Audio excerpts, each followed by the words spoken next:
Welcome to the JohnnyDel Football Academy podcast on the channel that's trying to answer the whys and hows of the game. Today is Friday, December 15th. We are going to go over the whys and hows of what beating Arizona looks like. We are also joined by Steph Sanchez to talk about how she thinks the season has gone. All this and more, you're inside the JohnnyDel Football Academy.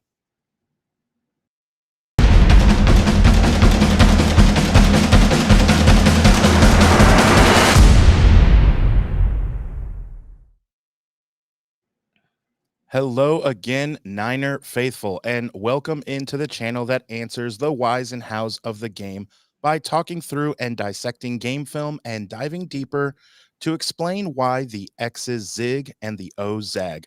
I am Adam Marino, reminding you, as always, the most fun to watch is on YouTube, where we go live.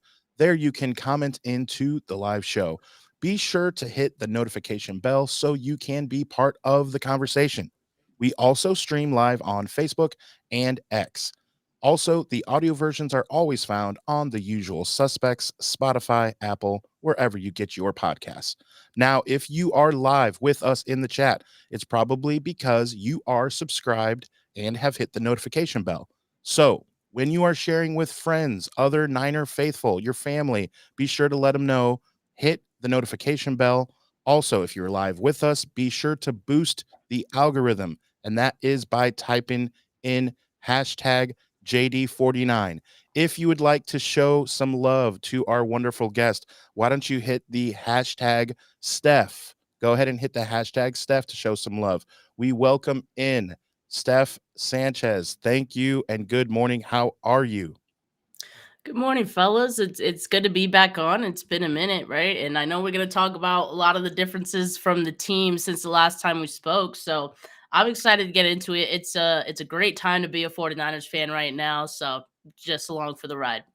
Awesome. Real quick, Steph, we'll do this again, but go ahead and let everyone know your where we can find you as well. There may be, if there are some weirdos in the chat who just don't know about you, I don't know who in the world that would be, but go ahead. You can see the love, the hashtag Stephs, all the people boosting the algorithm, showing love to you, Steph. But for those that don't know, just real quick, drop your social medias, your channels, where we can find you.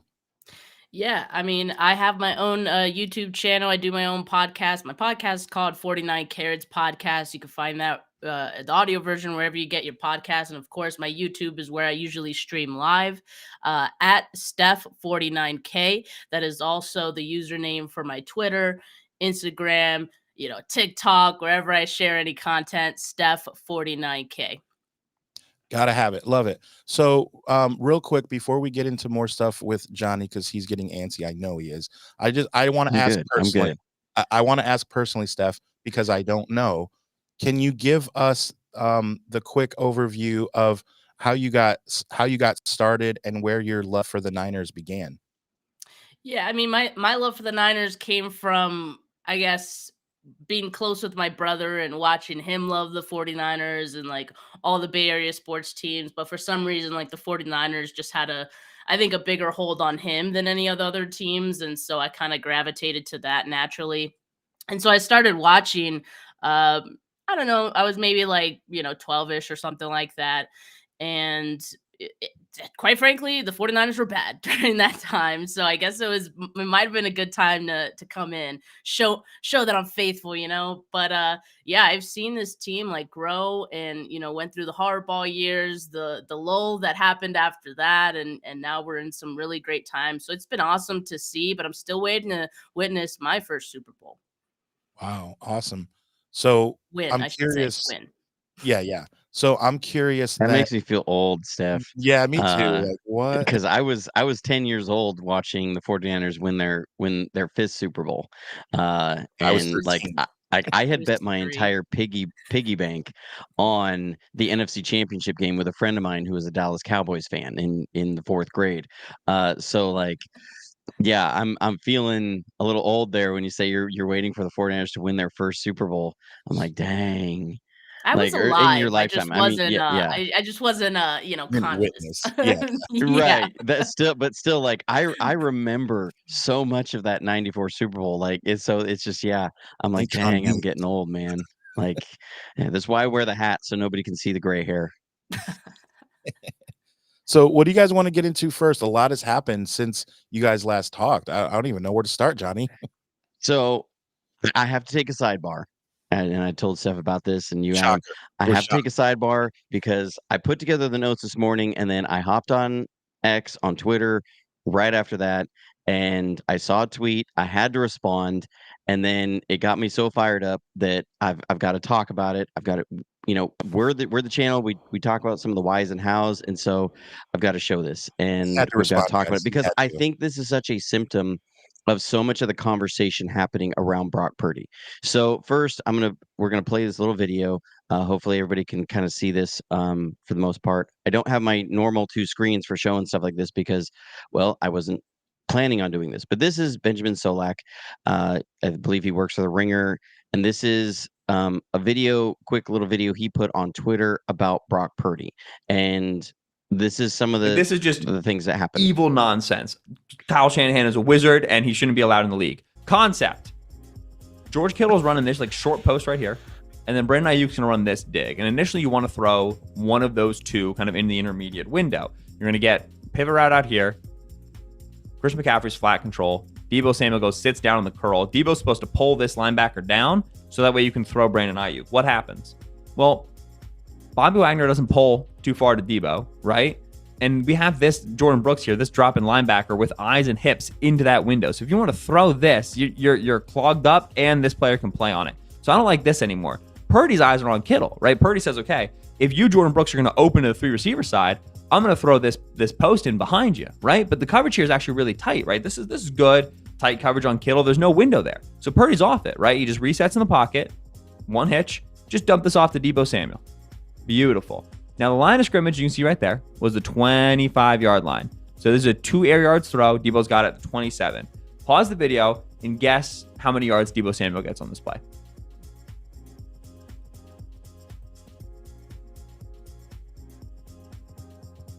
30.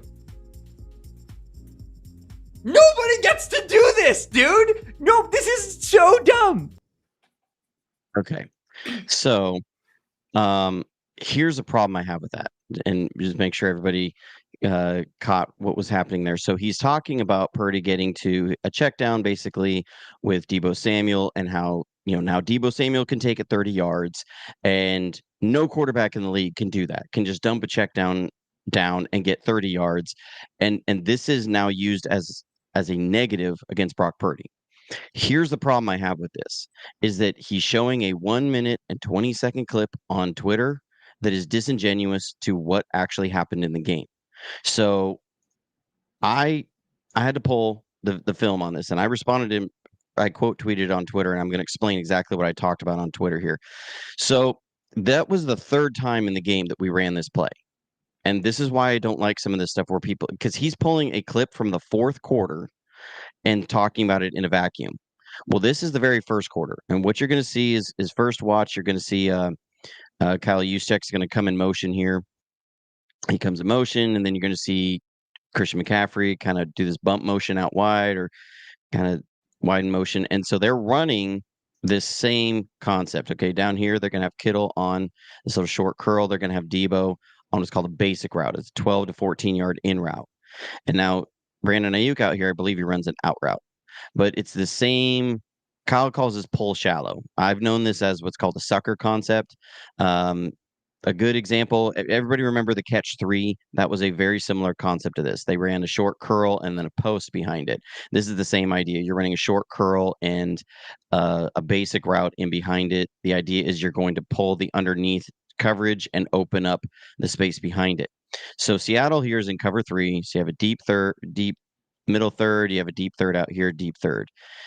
Bobby Wagner is playing a hook curl. Jordan Brooks is playing a hook curl. Okay. So what the idea is, you're putting Bobby Wagner in a vertical stretch. So here we have a vertical stretch on Bobby Wagner, but this is not Madden. Okay. So just because you have this guy in a vertical stretch does not mean that the defense is just going to sit there and allow you to do these kinds of things. Pete Carroll has specific rules for how they're going to do this. Now, sometimes, normally what you'd see if this route comes up here, Bobby Wagner would call under, and he's going to carry the deeper route, and Jordan Brooks is going to match the under route because they're going to call under. And it's things we can't hear on the broadcast, but is in their playbook. What ends up happening here is Bobby Wagner kind of sort of sits, but doesn't really commit. And you see Jordan Brooks is the backside hook player. Now this is what we have to understand, is that this is where Brock Purdy is reading. He's reading this play. He kind of sees that Bobby Wagner's sitting back, and he's going to drive on it because Jordan Brooks is supposed to pick up anything on the vertical. If this goes all the way vertical, the safety's going to pick it up. If this breaks in, Jordan Brooks is going to pick it up. And so Purdy wanted to throw it. You saw him. He pulls it down because he sees Bobby Wagner attacking. Okay, comes for a sack. Now, fast forward to the and we'll see it from the end zone because I included the end zone. And I pulled these clips literally this morning because I was so kind of fired up. And you're going to see him. He's looking to it, pulls it down, ends in a sack. All right. Very next drive. This is the very next drive. You're going to see this same motion. You're going to see Juszczyk move out, and then you're going to see Christian McCaffrey move. Same exact backfield motion. There goes Juszczyk. Here goes Christian McCaffrey. And what it is, we flip this play. Okay, so we're just running it on the other side.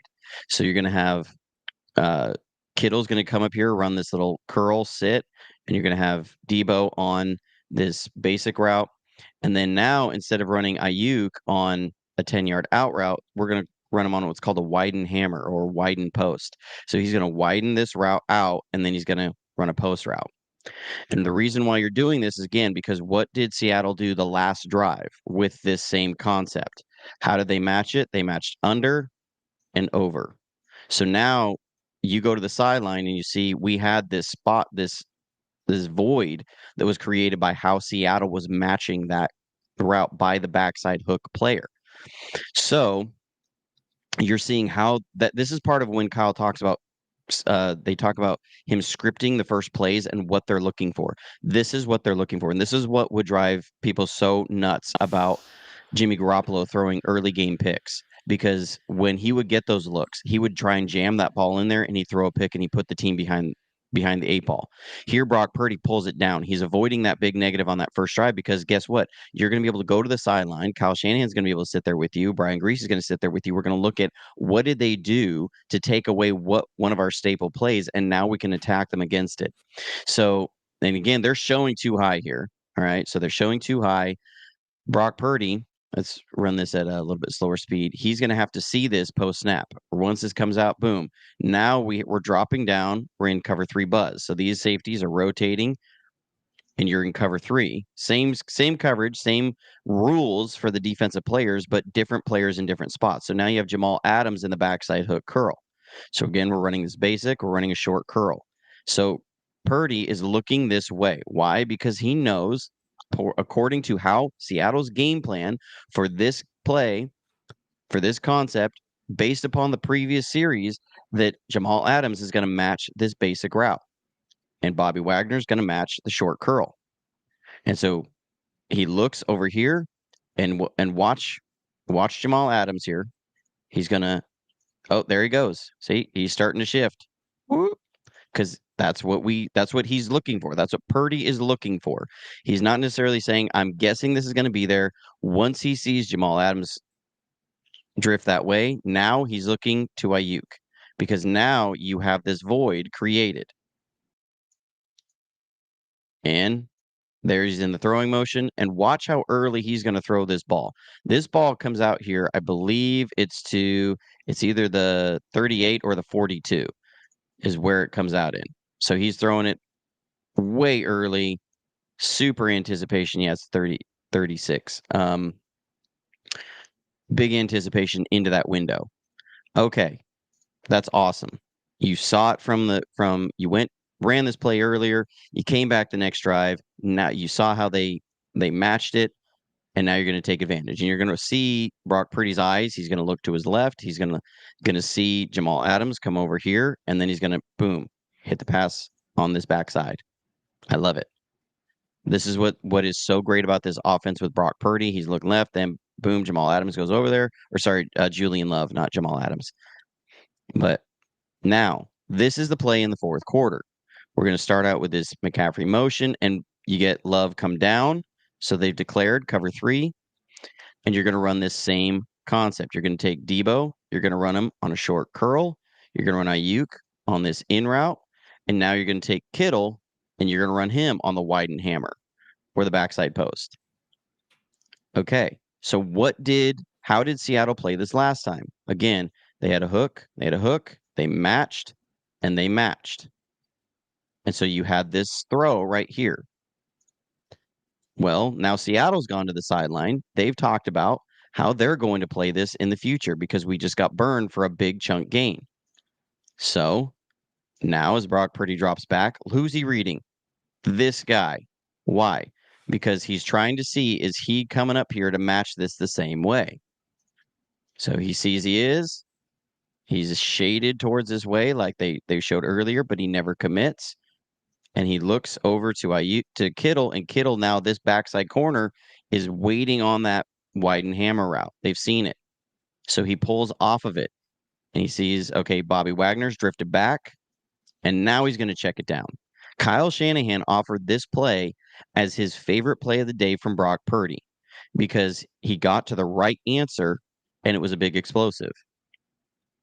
See, now he checks it down. And yes, you get a big play, but why was Debo as open as he was?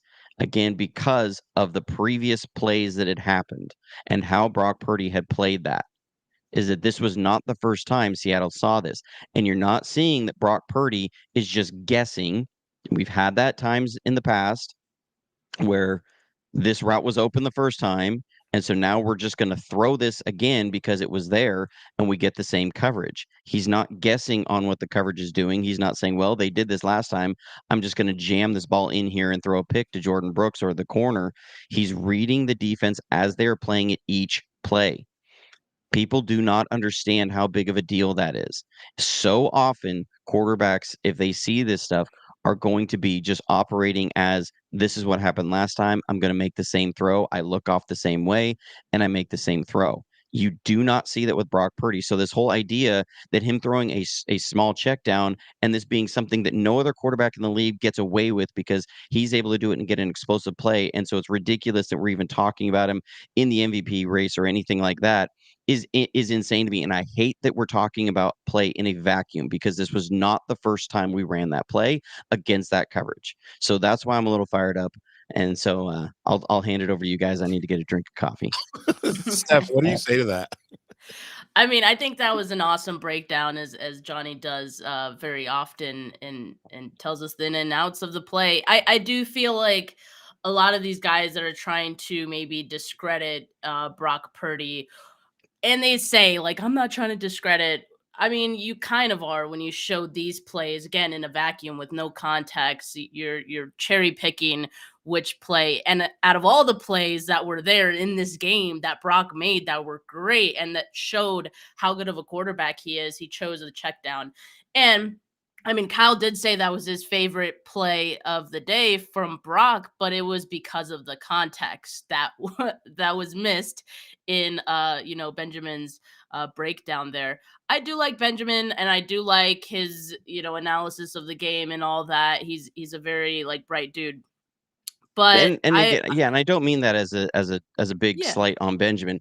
What and again, I don't know if it's people if they're not paying really close attention, and it just may be my weird personality to remember. Like I saw that immediately, and I remembered the other two plays that were there. I don't know, maybe that's just a weird thing with me of seeing that, or if it's that. So it maybe belies the fact of that somebody has an opinion on Brock Purdy and they see things like this and it's that confirmation bias thing that this confirms what they already believe about Brock Purdy and they're not open to seeing the trail of evidence that is there. And this is why Kyle Shanahan always comes back and says, well, if people are watching the film and they're paying attention, then they'll see and this is the kind of stuff that for me, I look at and I go, when I see that, yes, I'm a 49ers fan. Yes, I really like Brock Purdy. I was not sold on Brock Purdy when he came in. I remember I was in the chat in one of John Chapman's shows early, like middle of the season last year, and he was talking about how, if the 49ers, if Jimmy Garoppolo goes down, then the 49ers have to turn to Brock Purdy, 7th round pick. And how do you feel about that? And I put in the chat, I said, that sounds pretty scary. Because I was with everybody else. And there was a 7th round pick. If our season is put in the hands of a 7th round pick, we're screwed. Like I did not come in as a guy who wanted to just be like, yes, Brock Purdy's a great quarterback and he's doing amazing, great things. I remember my wife can attest this too. She's probably not in the chat because she's had the stomach flu, but I was like in a bad way after the Miami game last year. Like just mentally, even though we won, I was like, our season's done. Like it's over. It's another time. Like we have a 7th round pick at quarterback. We're done. Like this is it. I don't know what's going to happen in the future. Like I was in a bad way. Then I watched the film and then I was like, you know what? That was better than I thought it would be. That was a lot better than I thought it would be. And then seeing everything from then, so I don't mean this as a slight to Benjamin because, like you said, he is a bright dude, and there's some things that he put us out there that are good. I feel that this is like part of the Brock Purdy narrative. We heard it from Cam Newton, this week, and we're hearing it from different guys that this is why they say, he doesn't deserve the MVP because he can check it down to Debo and it's a 30-yard gain. And I just feel like it's not looking at the totality of what he's actually doing. And going back to like the last few games, like before the Eagles game, for example, I felt like the 49ers weren't relying on yards after the catch like they did in years past at all. Like you barely even saw it. And that was because Brock Purdy's like, they don't need to rely on it. They're driving the ball downfield. Brock Purdy can throw downfield every week. We see like a new wrinkle to his game, a different throw he can make that we hadn't really seen before from him. And so like all those things, like, yeah, I'm taking issue, I guess, with people saying, oh, he just benefits from that. Every quarterback benefits from the skill players that they have. I know a lot of people have pointed out, the year that Patrick Mahomes won, he benefited from a lot of yards after the catch. He had Tyreek Hill, who in his own right this year is up for MVP consideration, right? So yeah, I mean, I think it's a little unfair to take away from what Brock Purdy has done just because, oh, he has this genius play caller and he has Debo who, can take a simple check down and take it 30 yards. Well, why was that guy open? Why was he able to do that? Those are the things that not everyone is talking about. Everyone can watch the film, but if you don't know, I guess like it takes a lot to really know and understand like what you're actually watching, and you can know the X's and O's of the game, but like if you don't really understand the X's and O's of that specific scheme, or like how Johnny, like you noticed that they had ran that same play several times in the same game and how it set up that exact play that he highlighted. Like, did Benjamin notice that? Those are the things that you can't Right. always depend on other people to know that. They can watch film, till they're blue, and maybe they don't see that context, right? Like maybe, they just don't get all of that in depth look at the game. I'm not sure. I'm just speculating, I guess. But the guys at the Ringer, Steven Ruiz is another one who's just been like very adamant on tearing down any argument for Brock Purdy being a good quarterback. That one They still to have him me, like ranked like 23rd in the league, something like that. that It's, that I one mean, it's just smells as absurdity at this confirmation point. bias. Yeah, that one stinks. Like it's got to be a shtick at this point. Like it's got to is. be. He cannot believe he's what he's doing is he's seeing every time he posts something really negative about Brock Purdy, the Niner faithful come out with their Yeah. pitchforks and he Yeah. gets the engagement and he's blowing up on Twitter and he's like, "Yeah, keep doing it. I'm going to keep stoking this fire because every time they come out with their pitchforks, they're going to, it's building that engagement and that's what it's all about." So it's got to be a shtick at this point. I just don't believe that he actually believes like that Brock Purdy is in the bottom third of the league in quarterbacks. You can't believe that. You can't look at what's happening, and you don't have a quarterback who's last in passing attempts and third in yards and just believe, yeah. And I mean, yeah, we could put anybody in there. We could haul Steve out of retirement right now, and he'd be probably first in the league in yards. With this, like, I mean, come on, people. It's like Kurt Warner says about this stuff. You don't just fall into this stuff. It doesn't just happen. And so, yeah, I'm getting really I guess tired of so many of the narratives here that they're exactly that. They're narratives, and it's not based upon actual evidence because, like I said, the plays are there, and you can watch the things he does on film, and it is just not normal stuff you see from quarterbacks. And it's so hard. I've had a few people comment. Like, I put out a video that Brock Purdy should be MVP, and I was pulling clips from the last game and then several other games against top defenses. I purposefully picked defenses that have been playing well. Yeah. Because I didn't want it to be people being like, well, yeah, anybody can do this against, the Rams defense or whatever. Like, I didn't want to pull that and have that as things. I wanted it as defense that we're playing fairly well and showing, that Brock Purdy is moving through so many things. And I've had several comments of people being like, can you pull a whole bunch of film from other quarterbacks, other top quarterbacks, and show if they are or aren't doing this thing? And I was like, well, that's a lot of work. I mean, Steph, watching through film, like, just to hit play and watch through and not go back and rewind and actually, like, because we don't know the play calls. So you have to figure out what the play calls were first and then go through the process of what did the quarterback look at and things on different plays. Just to hit play and play through once without doing that takes like an hour and 15 minutes. And so if I'm looking at like 10 Jalen Hurts games, that's 10 hours just to watch through it once, to actually like rewind, watch it again, rewind, watch it again, rewind, watch it in slow motion. Now you're talking like 50 hours just to watch 10 Jalen Hurts games, and then 50 hours to watch Josh Allen and 50 hours to watch Patrick Mahomes. So, I love the idea that some people have there. I'm like, I don't got that much time. Maybe if I had Greg Cassell's staff, we could do that. But I personally can't do it. We need someone to volunteer and get those man hours and just give you all that footage. Yeah. I have a few more questions for Steph. I want to talk defensively a little bit. So let's all get into our defensive mindset here. And again, we talked about earlier, a lot has happened since you last kind of checked in with the channel here, Steph. So a lot to go over. And the two main things that I wanted to get your opinion on is the overall aura of Steve Wilks, of how it's kind of changed from, oh, get this guy out of here, to like, oh, well, okay, I guess he could stay. And then what you think about Chase Daniels, who are the defensive MVP or Ps, if plural. What's your take on the Did you defense? say Chase Daniel or did you mean Chase Young? Did I say Chase Daniel? Young. Okay, You did. Yeah. Like, not the former quarterback, I've the been watching defensive this- end playing for the 49ers. I knew what he meant. I've been watching his channel along with JT's, and yeah, thank you for that. Yeah, I mean, so as far as Steve Wilks goes and people wanting to fire him, just a few short weeks ago, I'm starting to think maybe that's like the initiation for every defensive coordinator in San Francisco, because at one point, this fan base wanted to fire Saleh. At one point, they wanted to fire D'Amico.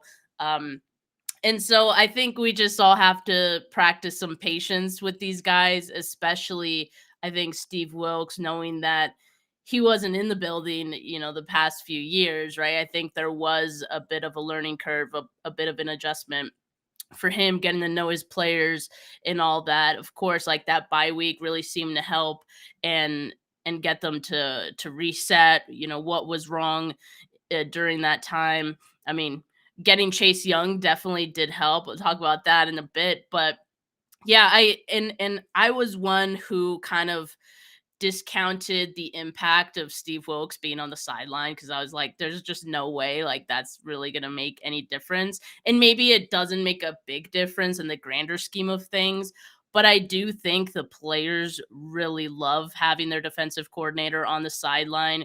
there's, anytime they're asked about it, even today, like they'll say how big that is to just have him there, be able to talk to him and relay information back and forth and things like that.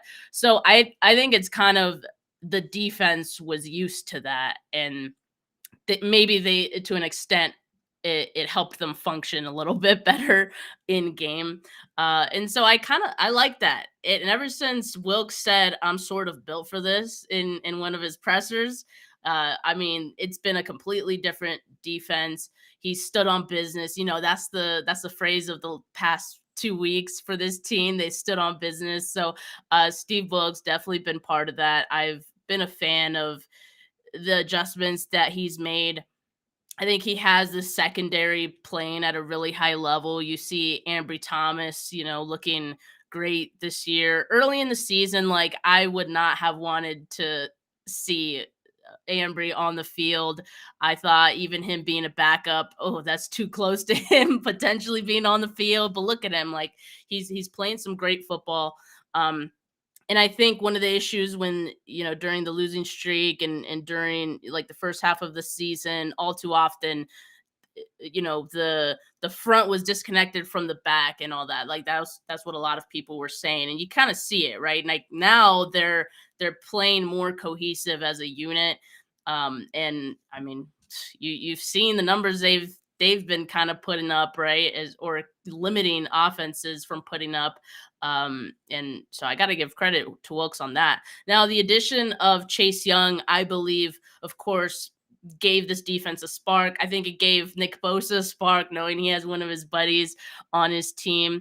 I've noticed, though, since the Philadelphia game, and Johnny, maybe you can tell me, like, why you think this is.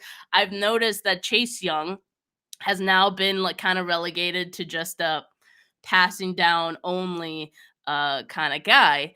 And for the Philadelphia game, I was like, okay, maybe because he wasn't setting the edge too well, maybe that's how they felt. That game was more about containment and, keeping Jalen Hurts from, like, gashing you and running out of the pocket, things like that, limiting their run game.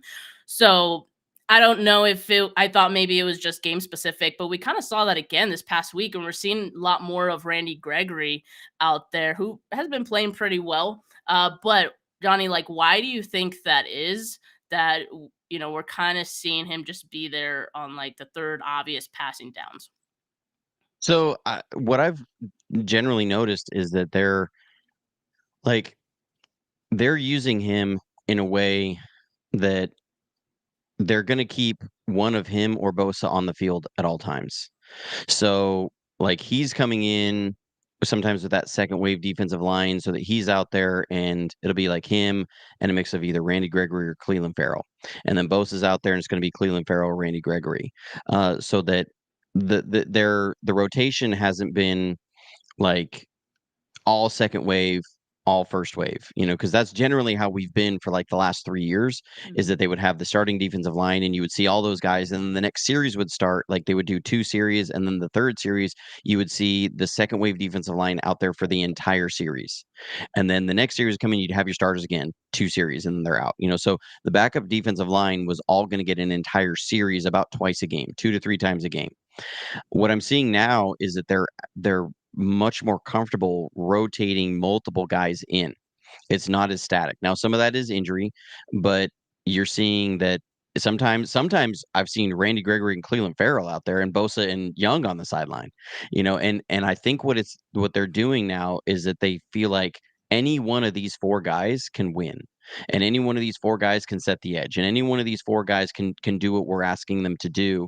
So now we can keep everybody fresh, and everybody fresh all the time. And you're seeing the impact of that on the pass rush. And one thing I love to see out of this last game was that they started doing what, and Adam knew it. I was calling for this back like at the Minnesota game. I was like, why aren't we seeing some of those 3 and 4 defensive end packages in the pass rush? Like, why aren't we seeing this? I want to see it so bad because we have the players that can do this. We weren't running anybody in that Charles Omenihu, Arden Key role that would come in as a third defensive end on pass rushing situations. And we saw that this last game, and I was so happy to see it. Because you'd see sometimes, and I loved how they were moving people around. Sometimes it would be Chase Young on the left, Nick Bosa on the right, and you'd have Randy Gregory standing over the guard. Sometimes it would be Nick Bosa on the left, Chase Young on the right, and Randy Gregory standing over the guard. Sometimes it was Randy Gregory on the left, Chase Young on the right, and Nick Bosa over the guard. And and they were moving guys around. At one point, they had Chase Young and Nick Bosa on the left, and you had Javon Kinlaw and Randy Gregory on the right. And it starts to become, people I don't think fully appreciate how much work that puts on on an offensive coach. Like the offensive line coach and the coordinator, they have to be on the same page now all week about all the different places that all these different guys can show up on, because Chase Young is going to present certain matchup problems against your tackles. So now you have to prepare both of your tackles and your guards against Chase Young. And now you have to prepare these guys against Nick Bosa. All of them. You have to prepare your center about going up against Nick Bosa, because there was a play that we lined up and Nick Bosa got a sack on where he was rushing against the center. And you have to prepare for, because it like Minnesota game, it was really simple. Nick Bosa was on the right like 95% of the time. And so they were going to bring a tight end over there and they were going to chip him there. And that's how they took care of Nick Bosa. You cannot do that anymore. Teams are going to have to spend hours upon hours preparing their team each week now for where you might have to face Nick Bosa. And how are you going to account for him? And now your quarterback has to be alert to where Nick Bosa is. He can't just say, okay, Nick Bosa's over there. I know I got protection. No, he's got to be aware, okay, Nick Bosa's there. And now you're making him work more pre-snap where he's not able to look at the coverage. And now they're disguising more in the coverage and they're rotating things over. And you could see, like, I put it on Twitter and somebody was like, "Oh, don't over exaggerate." And because I said Wilkes put Drew Lock's brain in a blender the last game, because you could see, and I get it. He threw for like 200 some yards, or 240 yards, something like that. The guy was like, "Well, he still played a great game." I was like, "That's not what the film showed. The film showed that they had like a couple plays where, like, there was one play they threw a screen pass and the running back broke like 6 tackles and reversed it all the way across the field. They got like 40 yards, and then there was another play, like I believe it was Oren Burks got hurt. Flanagan Fowles came in and he busted a coverage and they got like 30 some more yards. Okay. That was like 60 of Drew Lock's yards. So many of his plays, you could see him panicking in the pocket, not certain of what he was looking at and just taking off and running. And you're seeing so much now of this now with Wilkes, is that he's really attacking these quarterbacks. He's not just letting them sit there and diagnose, that he's making them work. And Drew Lock he was so confused, so rattled in that game. And they were constantly baiting them into getting an alert fade to DK Metcalf. They were showing single high press man on DK, which, if you watch Seattle's tape in previous games, they would almost always alert that to DK's going to run a fade, because DK is one of the best fade route runners in the league. And so if they see press man against him with no safety over the top, they're going to alert to that every time. So they would see it. You'd see Drew Lock look out there, and then at the snap they would roll Tayshaun Gibson over the top of DK Metcalf. And every time Drew Lock would be looking out there, oh, it's not. And now he'd try and get back and work his progressions, and it's changed. And now you have these guys coming from all these different directions. And Drew Lock was just panicking and taking off. Sometimes he got out. He did. But it ended up in multiple sacks where he was just literally walking himself into sacks because he was so confused, so rattled. And it got to DK. He was getting so frustrated. They kept rolling Tayshaun Gibson over the top of him. They'd show him, okay, we're going to give this to you. We're going to give you this press fade down the sideline, and then they take it away. And they hit the one at the very, very beginning of the game. And then after that, they took it away and were baiting them into that look all the time. I loved it. I absolutely loved it from Steve Wilkes. And the way he's calling defense feels so much more comfortable than it did at the beginning of the year. I think that's the best way I can describe it. It looks like a defensive coordinator who feels comfortable with his calls, comfortable with the team, trust in that. I think I talked early in the season about how it felt like there was just a lack of trust. The coverage didn't trust the pass rush. The pass rush didn't trust the coverage. Steve Wilkes didn't fully trust the guys to execute the coverage. And right now, there feels like there is so much more trust on every single side. The coverage is willing to jump some of these routes because they know the pass rush is going to get home. And Steve Wilkes is willing to move guys around on the defensive line because he trusts that they're gonna still execute their job. And he's willing to disguise more pre-snap because he knows that these guys will get to their landmarks and read the releases of the receivers better. The best way I can think about this, the closest analogy I can think is back to we talked about this very beginning of the 49ers, last Super Bowl, of when Mike Shanahan came on in the early 90s and took over as offensive coordinator for the 49ers.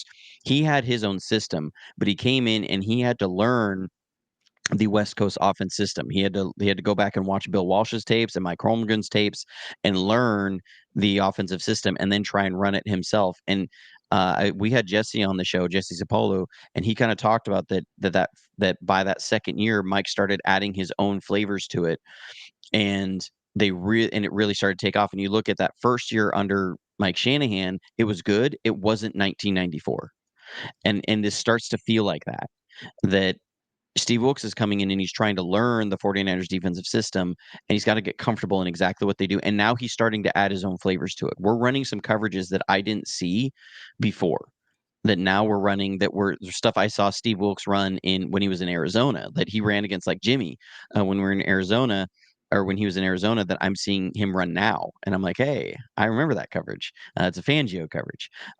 We didn't run that before with D'Amico Ryans. We're running it now, and I like it.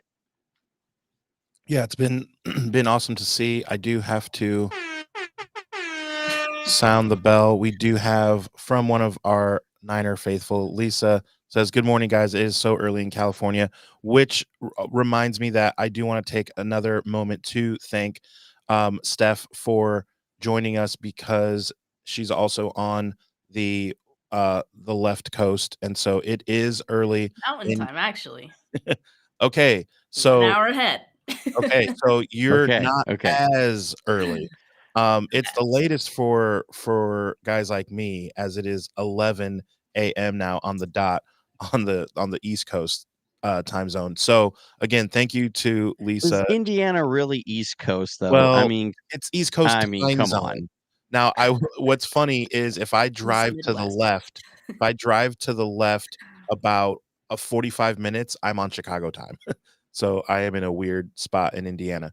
But again, thank you so far to Steph for joining us. Remember, guys, if you have not hit hashtag Steph, make sure you throw that into the chat if you are live with us, as we're boosting the algorithm. We have about 70 people watching with us live. Be sure to if you're watching this later, it may be because you didn't hit the notification bell. So as you're showing friends and family this channel, make sure that you show them the Brock Purdy video, for MVP. That's the best one I think that's up right now, and make sure they hit the notification bell. Again, Steph, a few more questions here for you, but give us another breakdown for those that are just joining us of where they can find you again. We'll get into some more questions. Yeah, first I wanted to shout out Joel, because he said it's 2 a.m. Where he's Yeah. at, and that is crazy. That's some dedication right there. So shout out Joel. Yeah, so you guys can find me at Steph49K on YouTube, on Twitter, on TikTok, if you like the Nick Bosa impersonations, Instagram as well. And that's where you can find my podcast, 49 Carats Podcast, also wherever you get your podcasts. Awesome. Okay, a couple more questions regarding last night. Did anyone can we just take a minute? Like, what in the world? Like that interception. So I was at the bar just casually watching. I look up and it was like a high school play. The dude and that broke the franchise record for the Raiders for most points or something. But what, like, did you see that play live? Did you watch any of that, Steph? And here's my main question. Are we losing a 49er coach? One of our coaches, are they gonna go tomorrow? Are they shipping off the head over to help the Chargers? What is happening? Well, Brandon Staley is definitely done after this season. I think we can pretty much set our watch to that. That's interesting, because I think in years past we've been really worried about, like, in particular, the defensive coordinators of the 49ers being like the hot commodity every season. And I don't know if I feel the same way about Steve Wilkes. And here's why: because Steve Wilkes has been a head coach before. So that may give some other teams pause, although, it might help, right? Like, obviously, like, having that experience does help.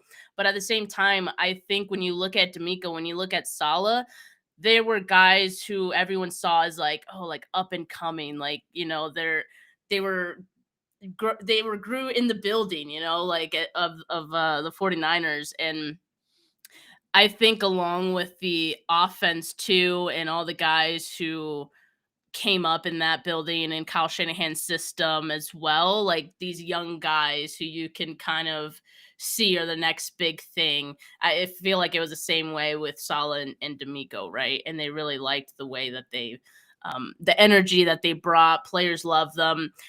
I'm not saying that players don't love Steve Wilkes, that he doesn't have energy or anything like that, but it's different. I don't think Steve Wilkes has that same appeal to a team like D'Amico and Salah had, especially for really bad teams. Really bad teams need something that the fan base could get behind, even if it might be bad at first. Like, they need someone who has, like, I guess, the character and, I don't know, just the energy that those guys brought to get the fan base behind them, right? And get the players behind that coach as well. And so I don't know if Steve Wilkes is that guy. I just don't I don't think that that's how he's perceived by the league and by other people.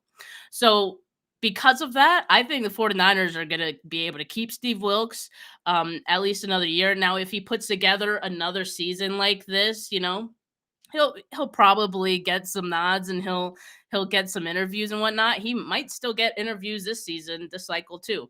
But ultimately, I think for that reason, he'll probably be able to stick around. And on the offensive side, there isn't anyone that, like in years past, that has kind of been like, before you used to hear guys be mentioned on the broadcasts, even like, oh, like this guy's he's been under Kyle Shanahan's wing and he's the next big thing, like that's when they're probably going to be on their way out.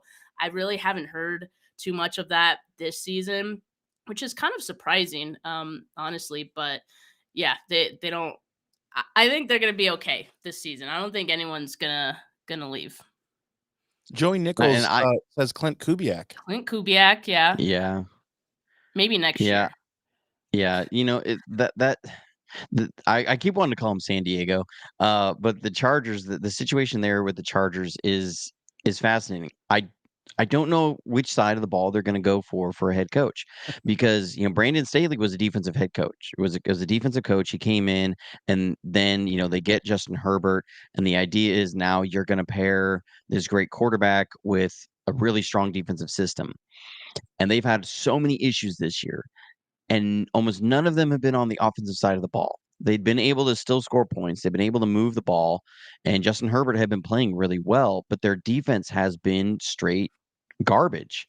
They have been so bad on defense, and they have players. They should be a lot better on defense than they are. And so I sit there and wonder, if I'm the owner and I'm looking at a team that just gave up 42 points by halftime. I turned the game off at halftime. I was like, I don't need to see Aiden O'Connell and the Raiders, put up more points than 42 points. And then I checked this morning, they scored 63 points. You're going, that's insane. Like, everyone was going bonkers when Miami scored 70 points in a game, and the Raiders, the Raiders, they scored 63 points. A 5-8 team without that much talent scored 63 points on the Chargers. And I think I put it out on Twitter last night. I think it was like when it was 28-0 or 35-0, whatever the score was, that like, this is what it looks like for a team to quit on a head coach. They have straight quit on Brandon Staley. And, so if I'm an owner, I'm starting to look at that and go, our problems this year have not been on the offense. We need somebody to get this defense squared away, because if we can match a great defense with this quarterback, we really have something. You look at some of these teams around the league that have been playing really good defensive ball, and when they have a quarterback, and you're like, look at the Lions, they've been playing good defensive ball for a lot of the year, and they got Jared Goff, and they've won a lot of games. And you look at the 49ers, they're playing really good defense, and they have a quarterback, and now they have tons of weapons on offense, but they're winning a lot of games. When the Philadelphia Eagles, when everyone was like, they are the best team in the league, not this year, last year, but their defense and that defensive line was eating, and they were really good. And you see the advantage that gives. You see the Bengals, what they've been able to do, that with a backup quarterback now, he's playing really well, but Cincinnati has a much better defense than anybody would give them credit for, and they're still in contention here. We got Baltimore coming in a week and 2 days, or week and 3 days, that has been playing as the best defense in the league, and they're looking like they're probably going to be the number 1 seed out of the AFC. So, if I'm an owner, I'm thinking, yeah, we do need a defensive head coach that's coming in, but somebody who's going to be able to get this defense straightened out. So, who do I start thinking about? You're looking at, some different defensive coaches. I put some out on Twitter last night. I'm trying to remember exactly who I'll put out there, because it was all guys who'd been head coaches before. But you're looking at different guys, like Dan Quinn. Is Dan Quinn a guy that? He's had Dallas's defense humming, except when they play the 49ers. So do you look at bringing Dan Quinn in and giving him another shot as a head coach? This was a guy who made it to a Super Bowl. Do you bring him in? Do you bring in a Steve Wilkes, who has been a head coach and is operating a really good defense in this league? Where do you get? Does Arumo from Cincinnati, does he get a chance as a head coach, being a defensive coordinator? Does he come in and be that? I don't know. And now there's also Harbaugh sitting out there in Michigan. That'd be interesting to see him in LA. That'd be awesome. I think that's something that the entire NFL needs to see, is Harbaugh in LA. But you just wonder, is that something they need? They need something to straighten it out. And I'm with you. I don't see Wilkes going there. I don't. That there hasn't been a lot of buzz. But again, if the 49ers, a lot can happen in the next 6 weeks. And if the 49ers are rolling into the Super Bowl with the number 1 defense and shutting down everybody along the way, I think if I kept wanting to say San Diego, if you're the Chargers, I think you're looking at that situation and saying, you know what? If we can hold teams to 20 points, we're going to win a lot of games with Justin Herbert. So I hope he stays. I really like where they've gotten to now. And I think what you're going to see is this defense just be even more cohesive as time goes. Yeah, it'd be interesting to see. Steph, who, I don't know if you would have one, and so I'm giving you an out to say multiple defensive MVPs or MVP for the 49ers or league wide. For the 49ers, yeah. That's tough, and I only say that because it seems like there's a lot of guys playing at a high level right now, but not one that's like, I guess far and away the defensive MVP. Certainly you can mention Nick Bosa, since I think the defense as a whole has played completely different since the bye week. So for all of these players that I mentioned, I would be like, since the bye week, he's been awesome. Nick Bosa, of course, being one of those guys. And then, I think Mooney Ward as well. And I'm tempted to say Lenore. It's just like the secondary has stepped up. Once they made the switch to Lenore being, the nickel corner, I think that has changed the way the secondary has looked. And so that's credit to Lenore for being able to have that versatility, and not just the versatility to do it, but do it well, because that's a really difficult spot to defend. And he's been doing it really great. So yeah, I'd say it'd be between, Lenore, Bosa, and then I'd have to say Mooney Ward. But like Eric Armstead too, man, that I just keep rattling off names. Yeah. Hey, I love the shout out with Lenore. Greenlaw, the Warner. Yeah, Man. I mean, I love the shout out to Lenore. That was one I wasn't seeing coming, and one you don't hear a lot about, And I remember I was watching Crocker's show the other day, and he was talking about Lenore, and he had a comp for him of Terrell Brown, and I thought about it, and I was like, I love you, Crocky. I disagree there. To me, Samuel Womack, his comp is Terrell Brown. I think size wise, the way they play, I see Samuel Womack more um, as the comp. And the as far as sorry, Adam messaged me and I got to respond, and I can't think about two things at the same time. But Demo reminds me a lot more of Carlos Rogers. If we're going to go back to that 2011 2013 defense, then I see um, and Zach, hey, look at that with the big time super chat. Zach Shrout, he says Demo defensive MVP, and it's one of those like as she was talking, I was sitting there going, I'm going with Bosa. I'm going with Bosa, and I was putting together my argument, and then when you said Diamador Lenore, when you said Lenore, I was like, man, I'm having a hard time arguing against that. Because it's like think And about what the nickel position looked like before Lenore. We know it was right. Isaiah Oliver. I'm sure between either of those guys, there could have been someone better, but not on this team, right? So just that difference, that switch, how it's kind of changed the entire defense in a way. Man, yeah, that's a tough one. And because Zach, paid $50, I think we have to call Diamador Lenore our We have defensive to. MVP. We have to. I think Demo that's is how the that works. defensive MVP, but he reminds me a lot of Carlos Rogers. One, size, his length is very similar to Carlos Rogers, and Carlos Rogers also had to have that task of outside on base in base defense, nickel in sub packages, and that is so much harder than people want to actually think about. Everybody thinks, well, it's a corner, it's a corner. You're covering a guy. No, your technique is different. So again, not to get too deep in the weeds, and I tend to do that sometimes, but like if you look at what do we mean by technique? So for example, technique on an outside corner in read to or palms coverage, which is something that we run a good bit amount of, which is a converting coverage.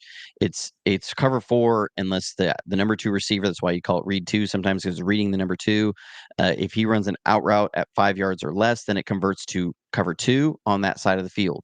So the technique that the corner has to play with, he's supposed to be 7 yards off the ball, lined up on the outside shoulder of the receiver, front foot up, back foot, or inside foot back, outside foot up, in his drop back, keeps 65% of his weight on his front foot, 35% of his weight on his back foot, in a kick step drop, with his as opening up and reading through the number 2 to the quarterback. Okay, that's his technique, and he's supposed to be able to do this as he's dropping back. So like that, to get your body to do that and be in that kind of a position, and they want the elbows at a 90-degree angle, the hips slightly bent forward. So like there's a specific write-up that's 2 pages long for how the outside corner is going to play palms coverage in his technique, talking about specifics of where your feet are, where your weight is, all this stuff. Okay, it's very detailed, and he's going to drop back. Now you move to corner, or you move to slot guy.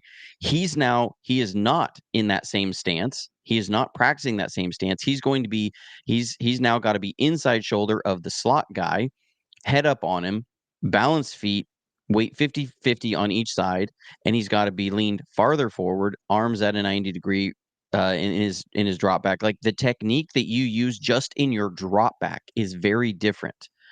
And people, want to underestimate, like we don't always talk about this, of you move from the outside to the slot, what you actually have to physically do is the muscle memory is different. This is the NFL. This isn't where, okay, yeah, big deal, guys moving in there. No. This is the NFL, where the margin of success and failure is razor thin. And so you cannot be off on your technique. There's a reason why they coach this way. And so now you have to get in there, and now you're playing. That's just for one zone drop. And now you have man coverages where you have to now go from playing one sort of man technique, and you're covering a 2-way go. Now you're covering a 3-way go. You have different ways that you're funneling to help. Like All of this stuff is very different. And so it's a big deal for Diamador Lenore to have to go from outside to inside. And this is still a rather young guy in the league. We're not talking about a 5-year veteran, 6-year veteran like Carlos Rogers was when he came over. This is a younger guy in the league. So, and what he's been able to do with that defense, Steph, I think you're absolutely right. And I think you nailed it. Like, he is low key the defensive MVP. And Jair Brown's pick on the throw that went to DK, that was caused by Diamador Lenore being in perfect position on that throw and disrupting the timing off of the line against DK. DK was funneled about 2 yards farther inside on that route, and the dispersion of the routes between him and Tyler Lockett were about 4 yards off. DK should have been about 4 yards deeper down the field to create more separation between those two guys, because at the moment that ball was in the air, those two guys were about 5 yards from each other. That is terrible dispersion. Those routes should be farther apart to stretch the defense more. The reason why it wasn't because Diamador Lenore had jammed DK and funneled him inside, rerouted him, and then undercut the route and was in his hip pocket. And so Drew Lock was trying to get the ball out over the top of Diamador Lenore and away from him, and it ends up going right to Jair Brown. Jair Brown played it really well, but that was set up by Diamador Lenore playing that so well, and it's things like that get unnoticed. And I think you nailed it. You converted me. Like I was sitting here thinking it's Nick Bosa, it's Fred Warner, and now I'm like, man, no, it's gonna be Demo. Demo is the defensive MVP right now. Love it. That is so awesome. A couple more questions, Steph, because we don't want to keep you your whole morning. I'm sure you got some other content to create, as we love to see it. Let's talk a little bit, and I only say a little bit because I think the predictions are going to be 50-0 for this game. One question I have is, do we look at this like, hey, divisional opponent, and hey, we do need to try hard, or is it resting guys who have nursed some injuries, and are we looking to not hold back, but kind of hold back? I guess I'll say that out loud, right? What do you see for Arizona? And then give us your prediction for the score, and we'll have the chat do the same here in a little bit. Yeah, I think it's a little of both. I mean, the 49ers have a ton of injuries to track this week, and the big one for me was Dre Greenlaw. He said he's going to play, or Steve Wilkes said he's expected to play on Sundays, so that's huge. For me, that changes everything, because I was kind of looking at this game and thinking, okay, we might have both starting defensive tackles out in this game, and we might be missing Greenlaw and Oren Burks. Like, that's not great. So yeah, having Greenlaw there is definitely going to be a boost. And so I think for the other guys like Hargrave dealing with a hamstring, you want to be careful with that. You want to be careful with those soft tissue injuries, like Mooney Ward dealing with the groin too. Yeah. I saw a clip of Mooney Ward at practice yesterday. He was working out off to the side, but he looked to be moving well, which, like, I would think, maybe he's going to be able to give it a go on Sunday. But at the same time, yeah, you do want to be careful. But you still have to play hard, because this is a divisional opponent, and you never know how those games are going to go. The last time the 49ers played the Cardinals, this is a completely different team, really. I mean, different quarterback. They got a lot of guys now back over benched in Minnesota. Yeah, exactly. So He played a well. lot of changes. Yeah, I mean, Dobbs has had a Linsanity run at each team that he's been on, Yeah. and I feel like the loss pull. against the Niners was like the end of his Linsanity run with the Cardinals, and so then he just went to another team later. But yeah, like I feel like I lost my train of thought. I think you still have to play hard. You can't overlook the Cardinals. I mean, Kyler Murray is still a very talented quarterback, still very capable of having his way on offense if you aren't careful, right? So my concern going into the game with the injuries was, man, you're missing a lot of guys on defense. Okay, are they going to be able to run the ball? Because, like, the 49ers have done a great job of stopping the run these last few weeks. and it's kept opposing offenses one-dimensional. Okay, you got them right where you want them at that point. And so that was my concern, that if the Cardinals get their little run game going, then that can open up a can of worms for the 49ers defense. I feel better having Greenlaw out there. And Wilkes seems to have a lot of confidence in Kinlaw and Givens if both Eric and Hargrave are out, which, like I'm kind of assuming that they will be at this point. But a lot of guys got to step up. So we'll see how they do. And it's going to be important to obviously contain Kyler Murray, which is easier said than done, as both Kyle and Steve Wilkes indicated. Like, it's a bit of a different challenge than Jalen Hurts. They do both have the running ability, but slightly different styles of it, right? So I think Kyler's just this like annoyingly shifty dude who can like evade tackles and make you miss. He's quicker. And so I think that's kind of the danger with him. You can't really let him run loose on you because he could make you pay. So that's my concern. But at the end of the day, like, the talent gap is so large between these two teams that the 49ers, even with the injuries, as long as they, play to their abilities and they're not playing sloppy football, they should be able to win this game. So my prediction is 38-19. All right, I love it. Kyler definitely looks like that toddler who stole his mom's phone as he's running around. I heard somebody say that a couple years ago, and once you hear that, you can't unsee it. Like, you cannot unsee that. But this game is shaping up that it could be like the Falcons game we had in 2019. If you remember, the team was playing at a ridiculously high level all the way through.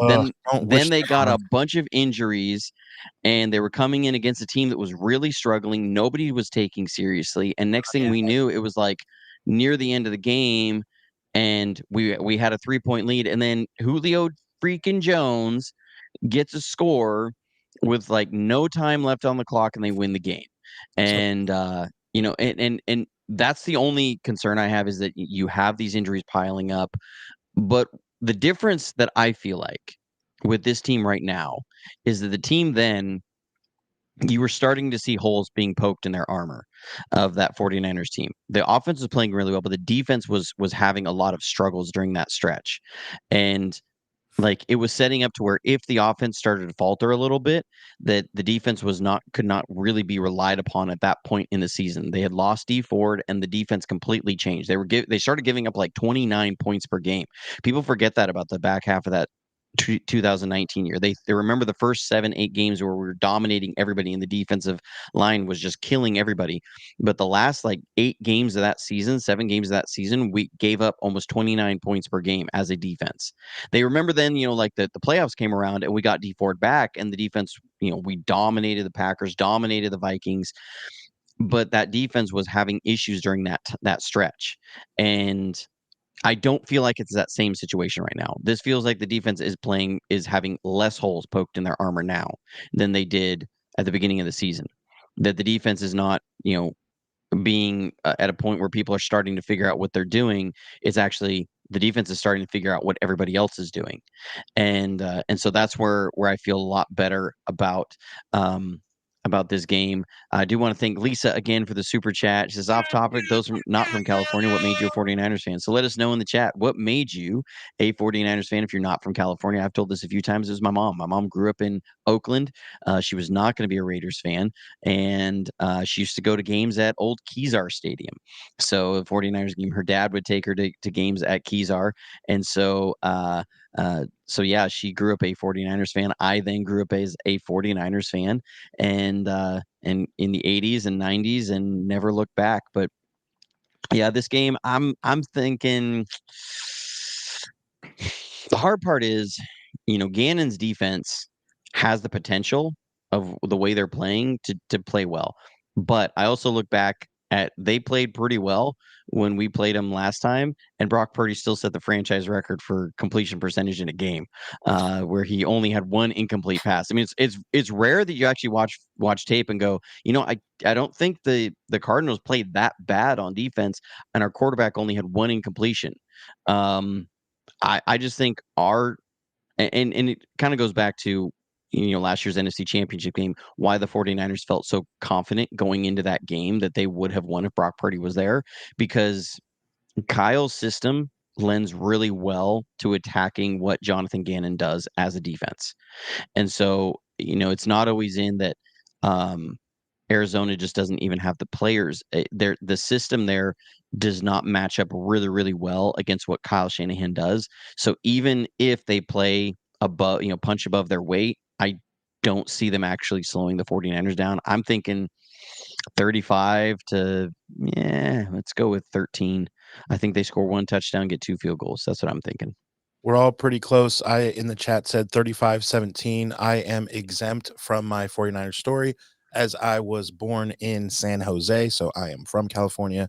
So that is my story. We heard Steph's heavily influenced by her brother. Very cool. Yes, in the chat, make sure 75-12.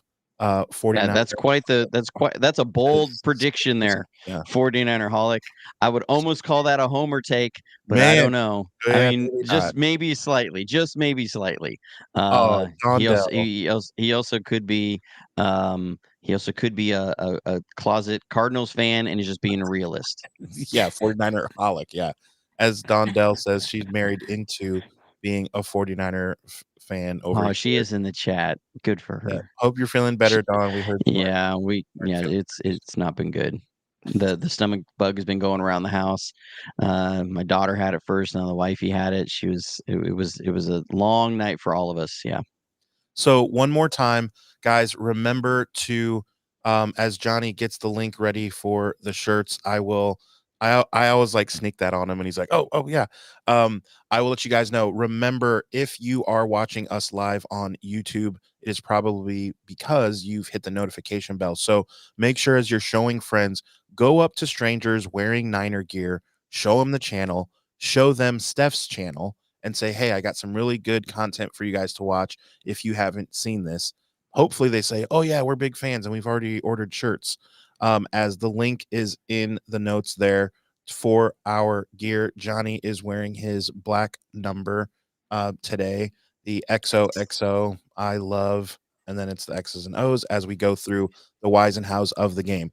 If you are catching us later and you're like, "Oh, I'm frustrated because I missed these guys when they were live and I want to jump in the chat," you didn't hit the notification bell, weirdo. So make sure you hit that so that you can join us. There's usually around 100 people that we chat with. We love it.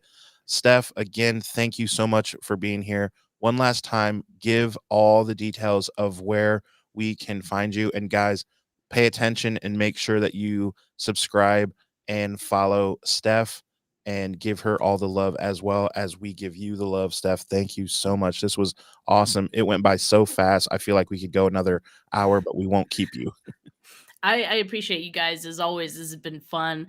You guys can find me at Steph49K on all the social media platforms that I am on: Twitter, Instagram, TikTok, all the YouTube, and my podcast, 49 Carats Podcasts, wherever you get your podcasts, and YouTube as well. Thanks for having me, guys. Thank you so much. Yes, and to Technic Chick, yes, the shirt just got the notification earlier, being shipped out to my dad today. Awesome, love it. Make sure one thing too I want to point out, email us at JohnnyDelFootballAcademy@gmail.com too. Your questions, we'll get it on the air. And if you have a picture of you, if you're on Twitter, tweet us a picture with you with the shirt, as some of you have done. Love seeing that. Love seeing you guys wearing the gear.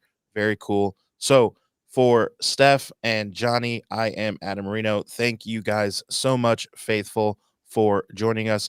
Take care of each other. Stay healthy. And as always, go Niners.